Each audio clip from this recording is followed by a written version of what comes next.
Hey Stuff, it's Stephen Dill here. Wanted to share a couple of tips on how to restring a guitar with the Bigsby. A lot of people have trouble with it and have to resort to the vibrato spoiler or an eraser or a capo or all kinds of crazy things.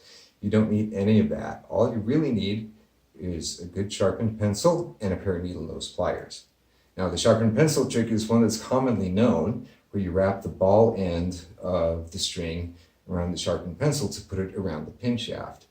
The key is to really get a good wrap on the pencil, and if the wrap isn't quite working, then you work it around and crimp it around the pin shaft. So I'm going to show you how that works. I'm going to do it on the D and the G strings because I get a better camera angle on that.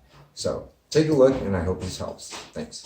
Okay, so first take your G string and get it around the flat side like that, and try and get a really nice bend all the way around. As far as you can. Try and keep that straight. See, that looks like a really good hook.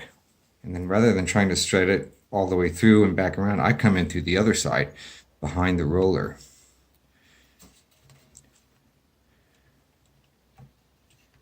Hook it around the pin. And then here's the trick. The trick is, so rather than just start stringing it up like here, really crimp it as much as you can. Make sure it goes all the way around that pin shaft.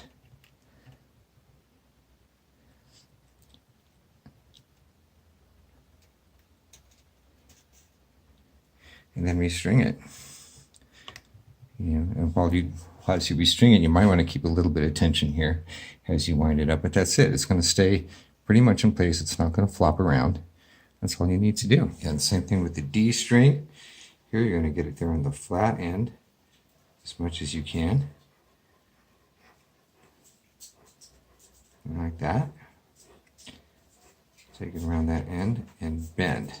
The A and the E strings are a little harder to manage, but you can get it to work. So there we go. We got a nice bend on that, and we're ready to string. Go on the underside.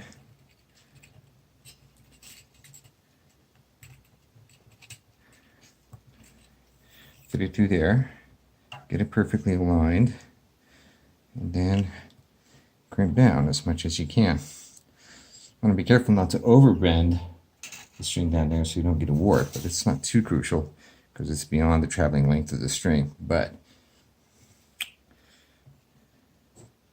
that's how you do. See, they're not falling out, they're staying in place, and they'll stay in place as you apply tension. If you need to, you can put some pressure here a little bit on your finger as you're tightening it up, but there's no need for rollers, erasers, or any of that. As you can tell, I'm not even worried about my ball end here on the Bigsby. It's all looking perfectly fine. No issues, no muss. Sometimes I'll start crimping that down. If you crimp it down a little bit here on the end too, that helps keeping everything really in tune when you get it up to pitch. The other thing that I noticed is making sure that they're very aligned here against the ball. You want to make sure you don't want it wiggling. You don't want it like that.